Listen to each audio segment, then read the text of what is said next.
unfortunately, the document camera will not show up on the recording, but the audio will. So, number 1, taking a PPI. What is a PPI? Proton pump inhibitor. On an empty stomach is recommended because C. It gets broken down by acid. So we want to take it on an empty stomach when there's less acid in your stomach. Okay? Number 2, which of the following would not be classified as an H2 receptor antagonist?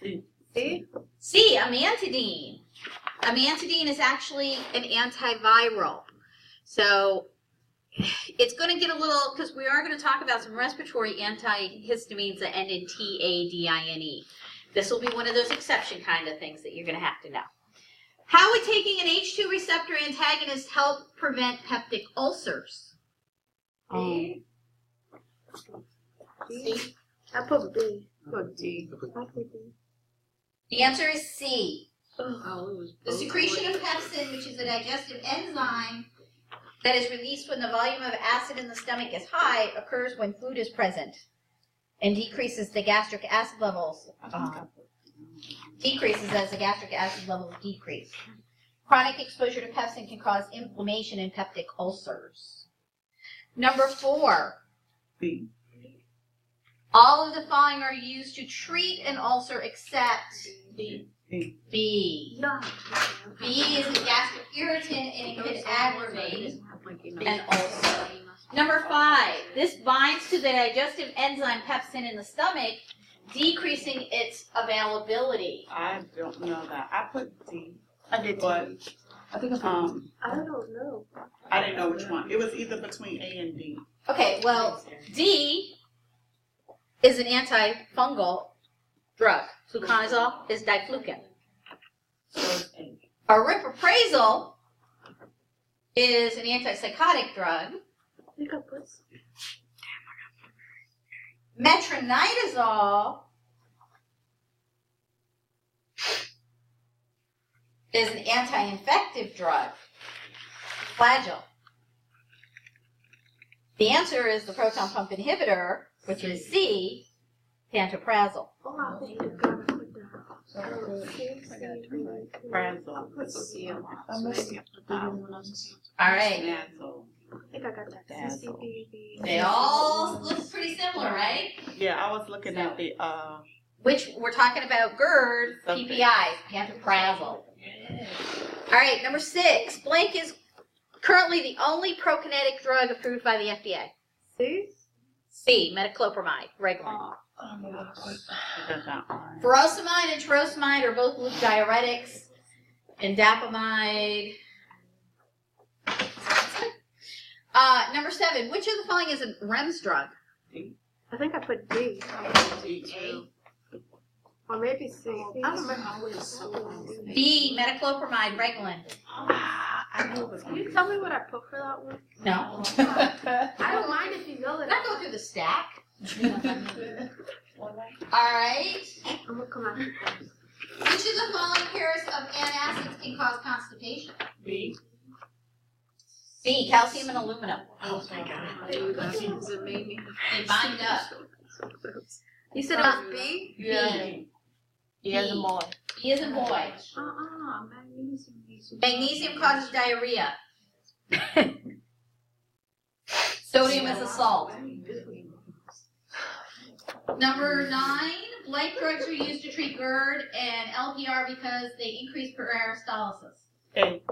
A, prokinetic, increased movement, increased peristalsis. Number 10, why is it important to include the warning label, avoid alcohol in prescriptions for GERD and PUD? C. B? C. C, alcohol is a gastric irritant. If somebody's got the condition, don't take things that are going to aggravate it. I have a question about this one. Yes. I was going to put C, but then on It doesn't increase stomach acid production. Alcohol does not increase acid production. Caloric. I want to say C. I just thought it was B because it had Caloric. It's going to irritate the ulcer, but it doesn't increase acid production. What was it, C? It was C. But it says stimulate. It doesn't. But it's not. 11. For which of the following GI diseases states, disease states are antimicrobials prescribed? GERD. Bud? PUD. H. pylori, right? H. pylori causes pelvic ulcer. It doesn't cause GERD, it causes Dana ulcers. said I got one. Number 12. Which of the following must be dispensed in the manufacturer's original container? Up. C? D. I put D. C. I put C. C. 12 is D, misoprostol. Thank you. I got it. Number 13. Which of the following warning labels should be placed on a prescription for misoprostol? D. D. Avoid pregnancy. That one I knew. Now the one, I didn't know none of them. I knew number 13. the one that causes discoloration of urine or feces would be B. Misoprostol. Is it either one of those up there? I didn't know none of the other ones. I knew In number which, 13. we're on For 13. yeah, but the number She's 12, those asked- are Oh, medications. number 12, sucralfate could Okay, cause that's okay. discoloration All of right, all the right. feces. Okay. Because it's pink, and pink when it mixes with feces, it makes a nasty Yeah. color. I put 12. Which of the following has both an endocrine and an exocrine function? Pancreas. The pancreas. See? Number 15, which of the following explains how sucralfate works? I put B. It is B. Yeah. It creates that liquid Band-Aid. Yeah. All right. So I got like a 9, right? I got like Okay, so on we go to chapter 27. We're going to talk about irritable bowel syndrome, ulcerative colitis, and Crohn's disease. I can just see all the commercials in my head. Yeah, really. All right, so we're going to talk about some terminology, list some symptoms and risk factors, as well as how we're going to treat those.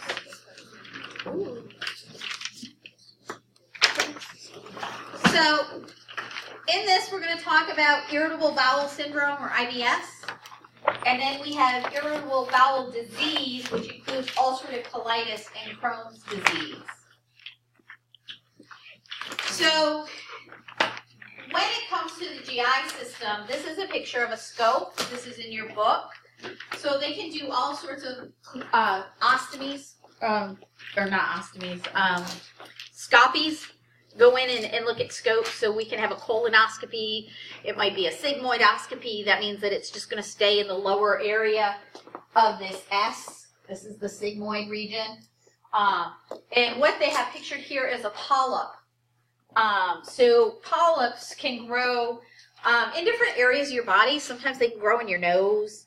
It's an outgrowth in the epithelial tissue. When they grow in your colon, sometimes they're benign, but sometimes they're cancerous. And that could be a symptom of colon cancer. Now, kind of an inverted polyp, which it really isn't an inverted polyp, but if you get a sore, a pocket, I should say, in your colon, that would be called diverticulosis. So a pocket that forms, it can trap things that can irritate seeds and things like that, and then that could become infected and inflamed. So there's a lot of things that involve colon health. Usually they say patients over 50 are recommended to have a colonoscopy to check on the colon health. Diet has a lot to do with colon health. Making sure you get enough fiber in your diet and that kind of stuff is important to good colon health. So one of the things, my old pharmacy used to be literally right next door to the endoscopy lab. And a lot of times patients who come in for scopes, they're outpatients. They just come in, get the scope done, and go home. Bless you, but occasionally we would have inpatients. And back then we had paper charts. And they would actually have photographs of the scope. And it's kind of cool to look at the inside of a colon. It's very clean. It's very pink. Well, yeah, they clean you out. They clean you out before they do the scope. So it's kind of cool to look. And then especially when it's very evident if there is something wrong, that there is something wrong, whether it's ulcerative colitis. So that's kind of an ulcer or sore in your colon. Well, that's going to be a risk for infection because except for your colonoscopy, your colon's usually not that clean. And there's all sorts of bacteria like E. coli and things like that in your colon. So if you have an open wound in your colon, it's easy to get an infection that can then become systemic. Oh, they're awake. Yes and no in a sense. Sometimes they'll put them out, but sometimes they'll use a drug like Versed and just kind of make them forget what's going on. They'll give them anti-anxiety medications. They'll just chill them out. Sometimes the doctor will want to ask questions while they're going through. So a drug like Versed causes amnesia. So it'll relax the patient, but they're still conscious. Kind of depends on the amount of medication you give them. But a lot of times, yes, they're out. So generally, if a patient's coming in for one of these two chapters aren't covering a lot of the stuff that I used to cover when it came to GI. So one of them would be bowel prep. So there's a couple different series of things for bowel prep. One of them is an electrolyte solution, which is commonly sold by the brand name of Go Lightly, which is spelled Lyt for electrolyte solution. It's polyethylene glycol, which is an electrolyte solution. And it's an osmotic laxative, which means it's going to draw a lot of water into the colon, which causes a patient to purge. We call them cathartics. They empty their contents of their colon. Also, magnesium citrate can be used. Magnesium citrate comes in a green bottle. You can find it outpatient. We used to use phosphosoda, I think, but now they're recommending not to use that because it can impact the kidneys because of the high amount of sodium that's in it. So there's a few different options when it comes to that, but Go Lightly and mag citrate are probably still two of the more common types of things. Now, they're going to come in with a prescription for the Go Lightly. And for us in the pharmacy, it comes in a plastic jug, and it's powder. So we don't reconstitute it. We let the patient take it home because they're going to do it before they're going to pick it up maybe a day or so before they have to do the cleanse. They'll mix it with water. It's a half gallon. And they have to drink like a full glass like every 10 to 15 minutes until the half gallon is gone. So for some people, they get nauseous trying to ingest that much fluid into their stomach. Unfortunately, if you have MS, you have to start over because we need to clean everything out so that it's good, clean for the doc. So that's one of the challenges. We tell the patient, keep it in the refrigerator as cold as possible because cold actually numbs your taste buds. You don't taste things fully if they're cold. So it makes it more palatable. Also, it comes in different flavors. There's a lemon lime, there's a cherry. I'm not quite sure how good those flavors are. Are you talking about the glass bottles that they sell at Walmart for like $1? No. These require prescription. They come in a plastic jug that has to add the water to. But you're talking about the magnesium? You're talking about mag citrate. Yep. I'll talk about that in a second. I'll talk more about that. I'm talking about the Go Lightly right now. Okay. So it comes in a powder. It's kind of like Kool-Aid. You reconstitute it with water. You keep it in the refrigerator. Let it get cold. And then the day before their colonoscopy, they'll begin to drink it. Now, the mag citrate comes in a bottle, glass bottle usually. It's like a green bottle usually. That also now comes in different flavors. It's usually lemon lime. It's slightly effervescent. We actually tell patients you can mix that with 7-Up or something like that to make it more palatable. But again, they have to drink the whole bottle.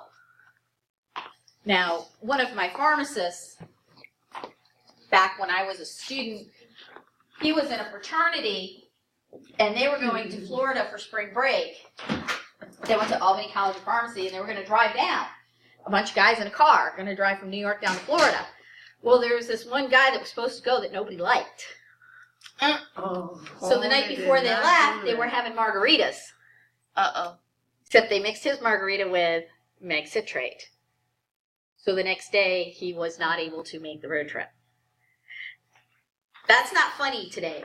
Yeah, but couldn't he, something happen with the magnesium and the alcohol? No, not really. Not really. But, those types of fraternity kind of pranks, you don't find them as amusing today as they once. Now they think better of stuff like that. The only one that I can kind of find amusing, because it really would not hurt anybody, is when they put methylene blue in something first, and then somebody starts peeing blue or green. Oh, jeez. Because it doesn't really have any potential impact. All right, so let's talk about what is in this chapter. This chapter is irritable bowel syndrome and irritable bowel diseases. So irritable bowel syndrome is a condition that can cause abdominal cramping and erratic movement of the large bowel. Symptoms of IBS usually will occur, onset will happen before the age of 35. Movement of waste through the colon is going to be either too rapid or too slow. Back in the day, sometimes it was referred to maybe as a spastic colon. Nerves can have an impact. Stimulation of the cholinergic nervous system or overstimulation of the adrenergic in the counterbalance can have an impact on what happens here. So some of the causes, patients who have food sensitivities or food allergies, stress, antibiotics. Of course, we know a lot of times with an antibiotic, it can throw off the body flora, which would cause potentially diarrhea. Chronic alcohol abuse, again, it's an irritant, so patients may have diarrhea. Bile acid malabsorption. Gastroenteritis can trigger post-infectious IBS. And then abnormally low levels of serotonin can cause IBS. Now, IBD, there are 4 different components to IBD. There's ulcerative colitis, Crohn's disease, ulcerative proctitis, and pouchitis, which is more like diverticulosis. I'd never heard of it called as pouchitis before. Diverticulosis is how I've ever known it to be called. So ulcerative colitis is sores in the lining of the colon or the rectum. So these are going to be in the lower of the intestines, where irritable bowel syndrome can impact all of the intestines. Most commonly occurs between the age of 15 and 30. It tends to have a familial link. It can affect both men and women equally, and is caused by an abnormal functioning of the immune system. Now, Crohn's disease is also an abnormal functioning of the immune system. It causes chronic inflammation of the whole GI tract. So where the ulcerative colitis is in the colon, this could impact the small as well as the large intestine. We don't know what causes it. It could be genetic. It could be environmental antigens. It could be response to microbes, or it could be autoimmune. So you may or may not be aware, Drew Brees has Crohn's disease. Mm-hmm. He actually has done a commercial on that. Yeah, I think I've seen that. So, it can impact patients of male, female, every age. The thing about it is it causes a lot of pain. So it can disrupt the quality of life. So here we've got kind of this is out of your book. It's got a table that gives you kind of a side-by-side comparison. And I like that. So I kind of follow through with my notes by doing a lot of side-by-side comparisons in this chapter with these notes. So what do they have in common and what is specific to that disease? So they all have the abdominal pain. They can all cause diarrhea and cramping. Ulcerative colitis could have bloody diarrhea because you've got open sores that could be bleeding.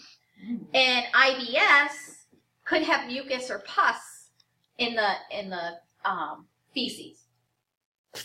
Disease specific with IBS, you're going to have erratic bowel movements. So sometimes the patient's going to have diarrhea, other times they're going to have constipation, things back and forth. A lot of bloating is usually associated with IBS. Ulcerative colitis is going to have some potential changes in absorption. You can have weight loss. You can have malabsorption syndrome, not getting enough vitamins or minerals. Also could have joint pain associated with arthritis. And then with Crohn's disease, there may be rectal bleeding. And with the bleeding, you get loss of your red blood cells, which could result in anemia, also weight loss and loss of appetite.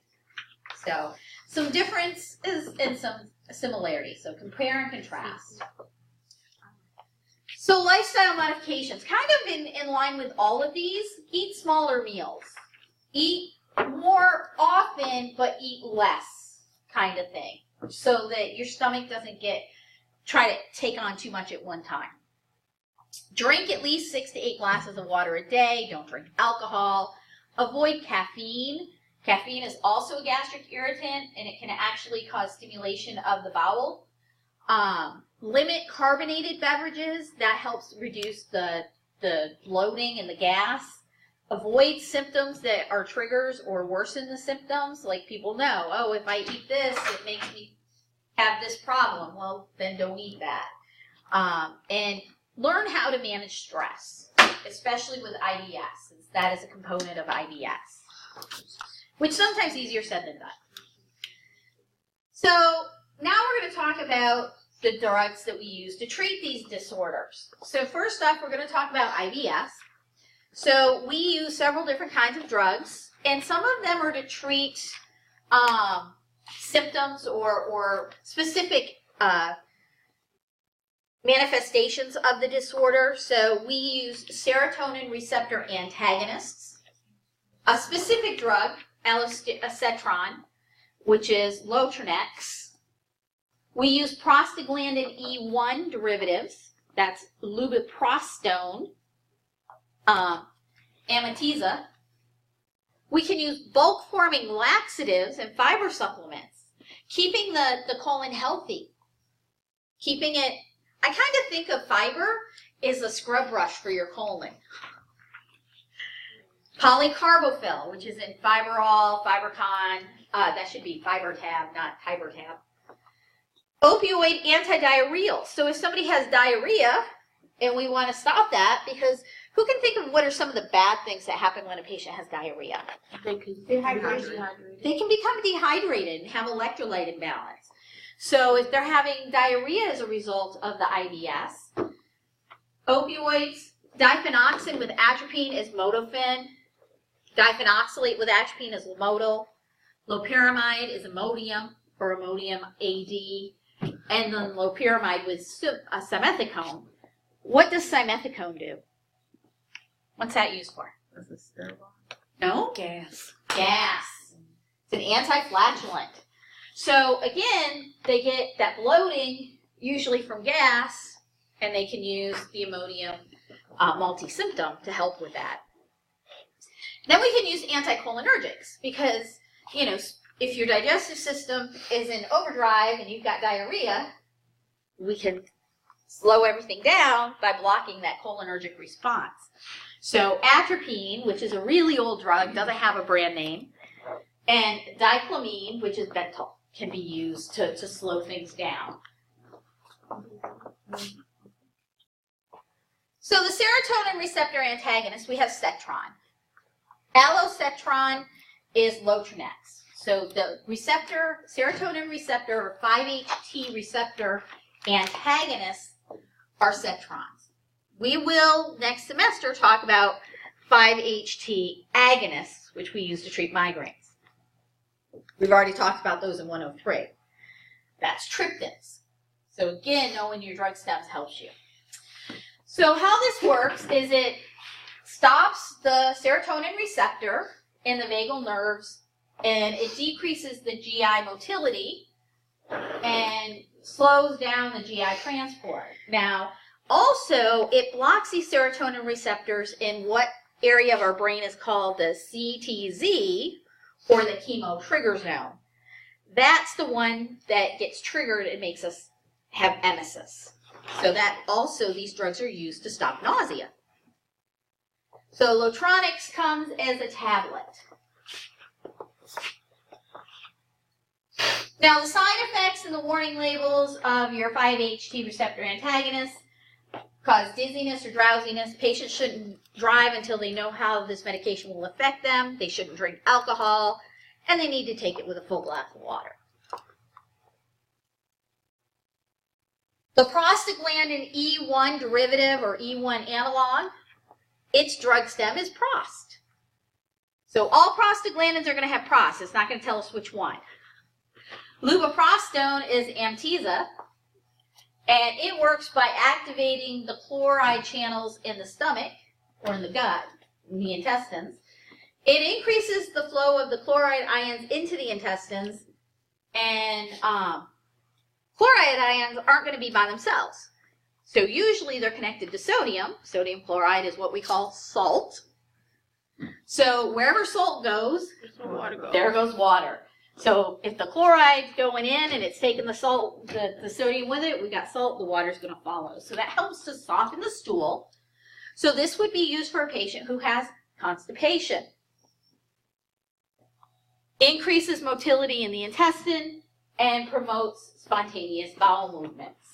This is a prescription medication, and it comes as a capsule.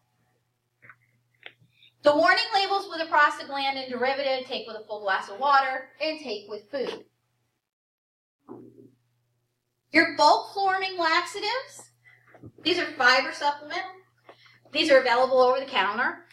Polycarbophyl, Fiberol, Fibercon, Fibertab, I got it spelled right on this one, absorbs 60 to 100 times its weight in water.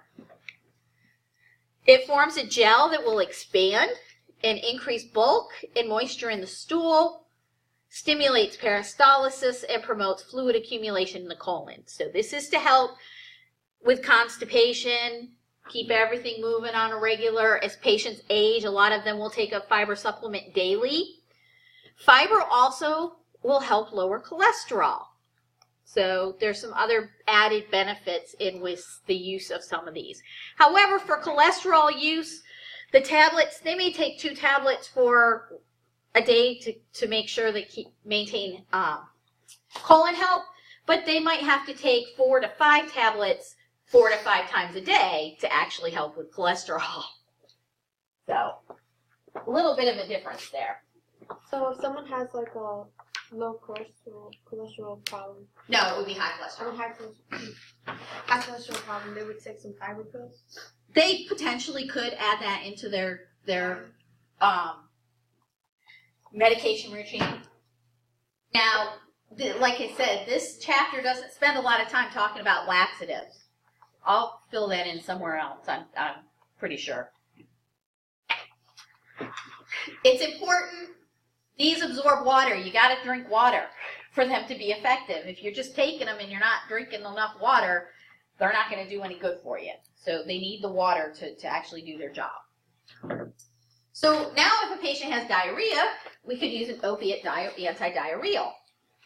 So opiate receptors, specifically the mu and kappa receptors, have to do with the motility in your digestive system.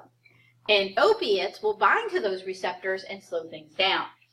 So they induce spasms that can interfere with peristalsis, and they decrease the propulsion contractions.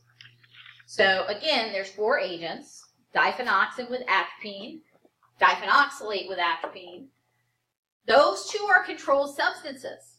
And then we have over-the-counter medication, loperamide. Loperamide is related to an opiate. It's not an opiate, but it's related to it. So it fits into that opiate antidiarrheal component. So diphenoxin with atropine is modofen. Fend off the motility, trying to stop the diarrhea, right? That's a C4. And diphenoxylate with atropine is low motility. Slow things down. That's a C5. Now, even though it's a C5, in some states, C5s do not require a prescription. This medication does. In Louisiana, C5s are the same as 3s and 4s as far as the law goes for prescription drugs. So your opiate derivative, loperamide, Imodium and Imodium AD, it comes in all different kinds of dose forms. It comes as liquid, it comes as chewed tabs, it comes all sorts of different ways. And then the prescription Imodium that we dispense are usually a 2 milligram capsule. I think it comes capsule as well. over the counter. And then we have the multi-symptom release that helps with the bloating and the gas because it's got the simethicone in it. Warning labels can cause dizziness, drowsiness. Patients should avoid driving, avoid alcohol, and again, drink lots of fluid because you can become dehydrated. And actually, narcotics, that's one of the things they do. They dry everything out. Be careful of your sound-alike look-alike Lotronics and Lovenox. Lovenox is a low molecular weight heparin. Difenoxin with atropine and difenoxylate with atropine. Diclomin, diclonin, and diphenhydramine. Bentyl, Benadryl, Bonetril, and Proventil. So we've got a lot of sound-alike look-alikes there. Bless you. Now, again, with diarrhea, we want to slow things down so we can use an anticholinergic. Anticholinergics have a non-specific, direct antispasmodic action on the GI. So anticholinergics are sometimes also referred to as antispasmodics. They decrease the GI muscular activity and tone and their motility. So atropine is kind of our prototype anticholinergic drug. It's been around for a really, really long time, but it's only available for this application as an injection. We use it sometimes in treating eye disorders as well, but that has no ramifications here. Dicyclomine is bentyl, and it comes in a lot of different ways. It comes as tablets, it comes as capsules, it comes as an IM injection, and it comes as a syrup. And it's green. So it's green? It's green. Why is it blue? No, the syrup is green. Oh. The tablet is blue, the syrup is green. Warning labels, anticholinergic, can cause dizziness, drowsiness, avoid driving, don't drink alcohol, lots of fluids. Again, anticholinergics are going to dry you out. This should be taken on an empty stomach, and you should not take antacids within 1 to 2 hours of the bentyl.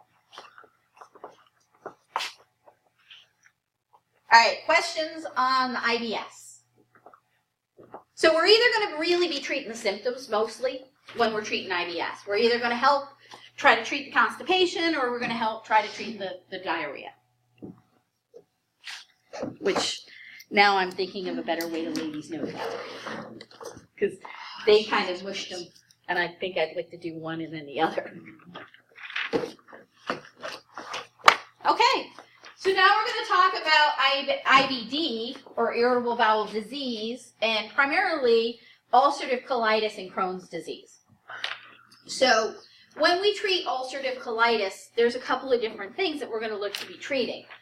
One, it's an autoimmune component, so we have that, and there's an inflammatory component.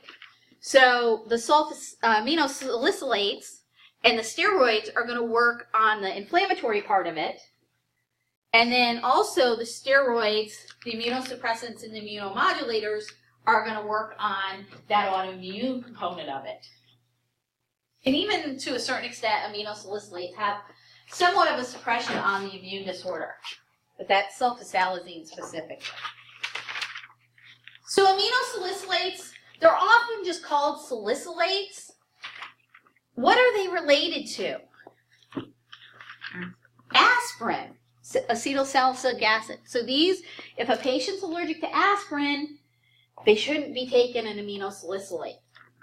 So we don't really know how it works. We know a little bit more about the sulfasalazine than the others in this group.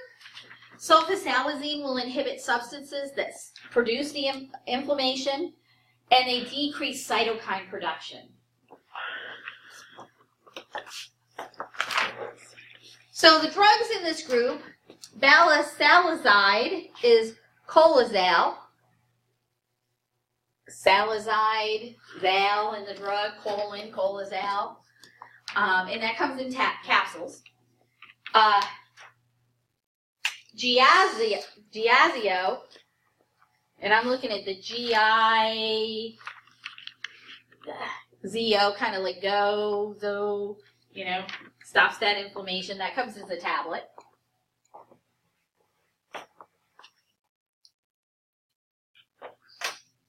Mesalamine comes in many different dose forms, and the brand names are often dependent upon the dose form. So Asacol and Asacol HD, these cannot be substituted. There is a difference between Asacol and Asacol HD. They are both delayed release. They both have tablets that look nearly identical. So the Asacol says Asacol on it, and the Asacol HD has a stamp on it that says 800. So making sure that we don't get those confused. Lialda looks very similar to the Asacol, also comes in a tablet.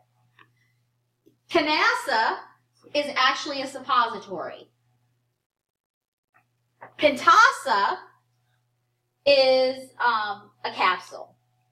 So the Asacol is a tablet, the Pentasa is a capsule, and then Roasa is a rectal enema or a rectal suspension. So if it's the lower part of the colon that's got the problem, the rectum or the sigmoid colon, getting that medicine to work all the way through the digestive system, it may not work very effectively. Roasa may be a better treatment for it because it's more at that area that's being affected.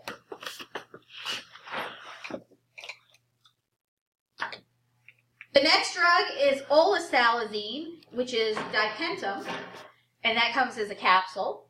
And then sulfasalazine is a zolpidine, and that comes as a tablet. And we use a zolpidine for a number of different things, but it has an anti-inflammatory property, and it's effective in treating ulcerative colitis. Now the warning labels: valasalazine, swallow whole, don't crush or chew. Capsule content may be sprinkled on applesauce. Mesalamine, remove the foil insert for the suppository. It could discolor the skin or clothing. The rectal suspension, the Roasa, shake well before administering. For the delayed release, swallow whole, don't crush or chew. And for the delayed release, also take with food. So the oral formulations, don't crush or chew, and take with food. The olasalazine, swallow whole, don't crush or chew, take with food. And the sulfasalazine, again, swallow whole, don't crush or chew for the enteric-coated tablets. Avoid prolonged exposure to sunlight and drink lots of fluid. Now, not only is this drug related to aspirin, but it's also related to sulfonamide anti-infectives. So if a patient has a sensitivity to sulfonamides, they shouldn't take sulfasalazine. Sulfonamides in general have that warning label of avoid long exposures to sunlight. It makes a patient more susceptible to sunburn.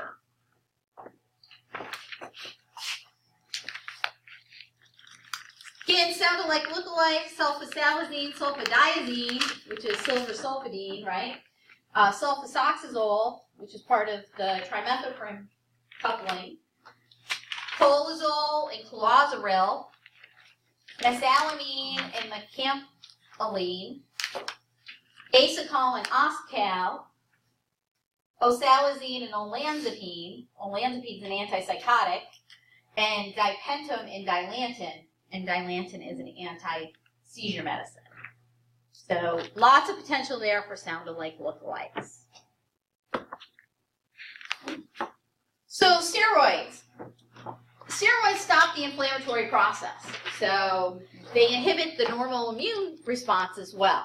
So they have an immunomodulating component as well as an anti-inflammatory component.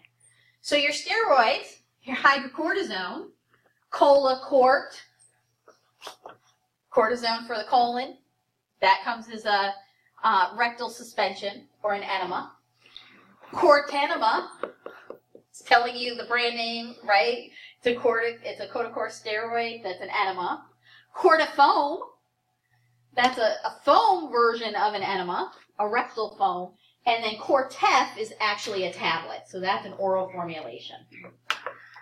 Prednisone comes in many different formulations. The brand name doesn't apply. It's so old. We sell generic. So prednisone comes as tablets. It comes as an oral solution, and it also comes as an oral concentrate. So with that needs to be shaken well and mixed. Other steroids, dexamethasone. Again, we don't use a brand name on dexamethasone. It comes as a tablet, and it comes as an oral solution. One of the interesting things about dexamethasone is it is one of the very few injectable medications that can be taken enterally. So we've had instances where we've had shortages of dexamethasone, and we've actually used the injectable to make a syrup. Now, the one thing I'm going to tell you is we have to be careful with this, because this one's 0.5 milligrams per 5 milliliters, but there's also one that's 5 milligrams per 5 milliliters. So you have to be careful which one you're selecting, that you're getting the right dosing. Then we have methylprednisolone, which is commonly known as Medrol. Now, generally, we'll talk about a Medrol pack if you have bronchitis. It comes prepackaged a certain amount of days. But if you're taking it as a maintenance medication for a condition, we're going to be dispensing Medrol as a regular prescription vial. And that comes as tablets.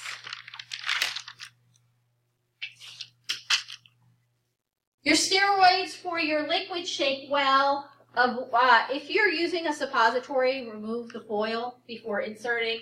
Take with food for your oral, because steroids are also going to be a gastric irritant, so we should take those with food. And once the patient's taking them for a period of time, they can't stop them without tapering off. Because when we use a steroid, your body gets that message in your endocrine system that says, oh, we don't need to produce ACTH. We don't need that adrenocorticotropin hormone to tell our adrenal glands to make these steroids, because they're already in our body. Remember, we got negative feedback going on. So if we stop these drugs, all of a sudden there's not enough, the body doesn't know how to get back to work. And it can cause adrenal insufficiency. So if a patient's taking these for a period of time, they have to slowly decrease their dose over a time period so their body can start kicking back in and making what it needs to make. So talking about drug stems from this section of drugs, we have aminosalicylates that have sala or salazine. Corticosteroids usually will end in sone or lone. Methylprednisolone, prednisone. And then we're going to talk about immunomodulators that are monoclonal antibodies, which we already know end in MAP.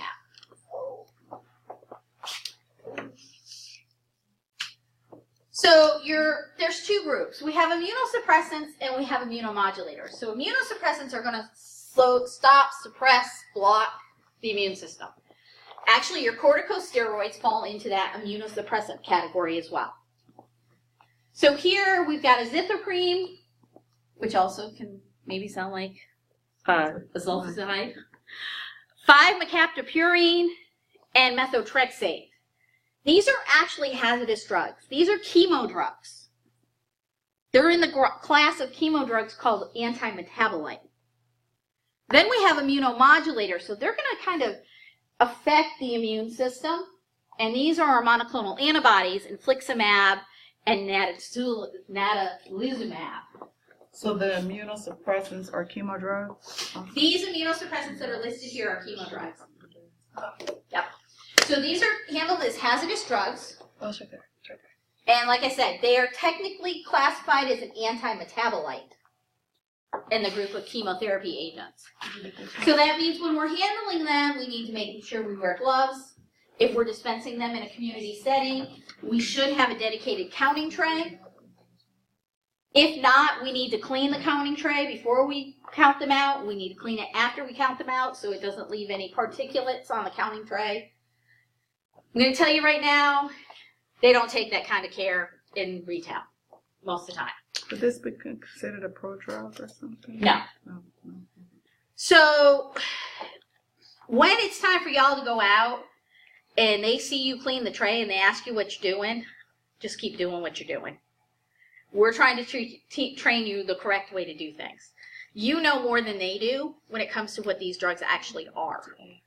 To them, they're a tablet in most cases. To you, you know the difference. This one's actually a hazardous drug. So azathioprine is known as Azasan or Imuron, immune modulator, Imuron, immunosuppressant. It suppresses the T-mediated immune response.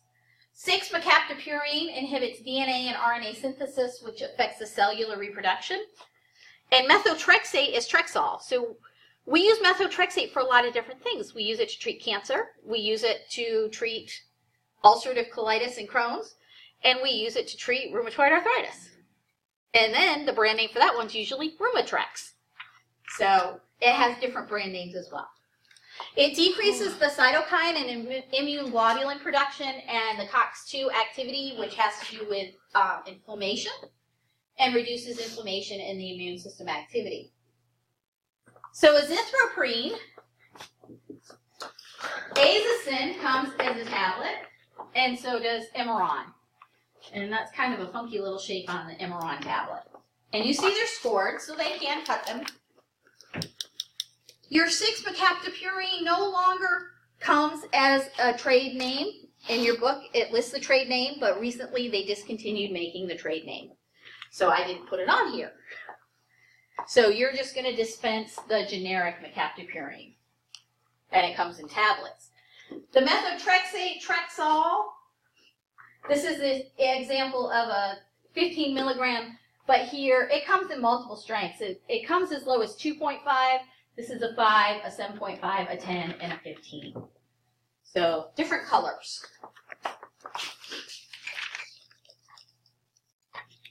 For your immunosuppressant drugs with your azathioprine, take with food. Because all of them, they are hazardous drugs. Avoid pregnancy. They have a teratogenicity. They could cause birth defects. And don't drink alcohol.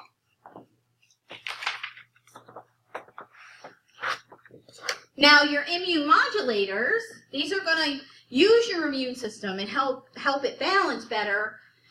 These, in this group, are monoclonal antibodies. So we know that some immune modulators end in sept, like in Taracept. Well, that's for rheumatoid or psoriasis. MABs can be used for all sorts of different things. And here we have two. We've already seen infliximab, Remicade, which can also be used in treating psoriasis, psoriatic arthritis. Well, we can also use it in ulcerative colitis. Infliximab is Remicade. It blocks the inflammatory process triggered by high concentration of tumor necrosing factor and prevents the cell destruction and release of substance that causes inflammation. Natalizumab is Tysabri. It reduces the T cell mediated intestinal inflammation. So it's very specific to this digestive condition. It interferes with the counter-receptors in the intestines and vascular epithelium, which are needed for those white blood cells to go in and cause that inflammation response. So both of these, Remicade and Tysabri, are both given as injection. So they have to be diluted, and then they're given as an injection. Your warning labels, your Tysabri may discolor urine or feces, should be avoided in pregnancy and not used with lactation, breastfeeding, and can also affect the immune response, so should not be used because it can decrease your immune response and cause an increased risk for infection. Sounded like lookalikes: prednisone and prednisolone, azathioprine and azolfidine, Imuron and Imdur. Imdur is actually a nitrate drug used for angina. Now, because of Crohn's and ulcerative colitis, there could be sores we can use anti-infective drugs for that component. So we could use ampicillin, which can be given, is given by injection. We can use sulfonamides, cephalosporins, tetracyclines, and also metronidazole, which is a GI anti-infective.